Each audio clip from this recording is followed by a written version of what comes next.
a lot of people see mortgage insurance or having less than a 20% deposit as and spending money on mortgage insurance as a liability. They'd rather save the 20% or rather use 20% equity from their home and actually use that rather than incurring mortgage insurance.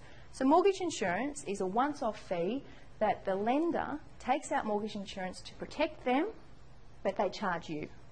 And it's usually the only fee that they'll let you put on top of the loan. So it's kind of nice, you know, you're protecting them, you're paying their insurance bill, but they let you put it on top of the loan, which is kind of nice. I mean, in my situation, back in 2001, the first property that we bought was just down the road here in Carlton. We did a huge exercise on looking at all of the suburbs in the first 5 Ks of CBD Melbourne. We took out all the ones we couldn't afford, the median prices. We then looked at 12 suburbs. We did demographic studies. We did future, past growth studies.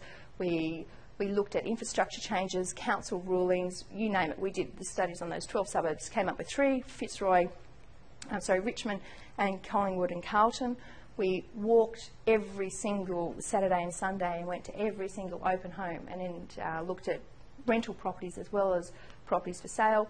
We found 2 properties that were being sold in the one bill of sale but separate titles. So I got to buy one, my husband got to buy one. So we ended up in the street that we kept driving up and down in Drummond Street in Carlton, going, one day we might be able to live here as our end goal. It turned out to be the first property we bought. So my property was, I bought for $425,000. I spent $50,000 on a renovation and had it valued 9 months later at $700,000. So I made $275,000. My husband did the same. We made $500,000 in the first 9 months of our property investing, and that's because of the research and the amount of information that we did.